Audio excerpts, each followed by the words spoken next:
Dear girls, നിങ്ങളുടെ single life കുറച്ചുകൂടി മനോഹരമാക്കുന്നതിന് നിങ്ങൾ അത്യാവശ്യം അറിഞ്ഞിരിക്കേണ്ട ആൺകുട്ടികളുടെ 3 മനഃശാസ്ത്രങ്ങൾ. ആൺകുട്ടികൾക്ക് നിങ്ങളോട് പ്രണയം തോന്നാം, സൗഹൃദമോ ശത്രുതയോ തോന്നാം, ചിലപ്പോൾ ഒന്നും തോന്നാതെയും ഇരിക്കാം. പക്ഷേ ഒരു സഹോദരിയായി കാണാൻ മാത്രം ആവശ്യപ്പെടാതിരിക്കുക. മലയാള സിനിമയിൽ പോലും 90കളിൽ അവസാനിപ്പിച്ച സമ്പ്രദായമാണത്.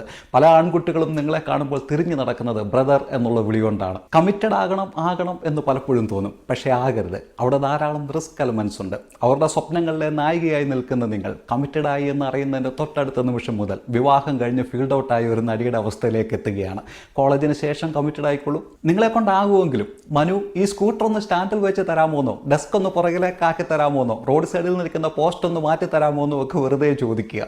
നിങ്ങളെ കൊണ്ട് കഴിയില്ലാത്ത മസിൽ പവർ ആവശ്യമുള്ള കാര്യങ്ങൾ നിങ്ങൾക്ക് വേണ്ടി ചെയ്തു തരുന്നതിൽ ആൺകുട്ടികൾക്ക് ഒരു പ്രത്യേക നിർവൃതിയാണ്. അത് അവരുടെ ജീനിലുള്ളതാണ്. എന്തിനിങ്ങനെ ജീവിക്കുന്നു എന്ന് ചിന്തിച്ച് ഒടിഞ്ഞു തൂങ്ങി പോസ്റ്റ് ചാരുക തരുന്ന മനു അതിനുശേഷം നെഞ്ചും പിരിച്ച് നടന്നു പോകുന്നത് കാണാം. എല്ലാത്തിനും അതിൻ്റേതായ ഒരു സമയമുണ്ട്. സിംഗിൾ ആയിരിക്കേണ്ട സമയത്ത് വെറുതെ കയറി കമ്മിറ്റഡ് ആകുമ്പോഴും കമ്മിറ്റഡ് ആയതിനു ശേഷം സിംഗിൾ ലൈഫ് ആഗ്രഹിക്കുമ്പോഴുമാണ് ജീവിതം ദുരിതമാകുന്നത്.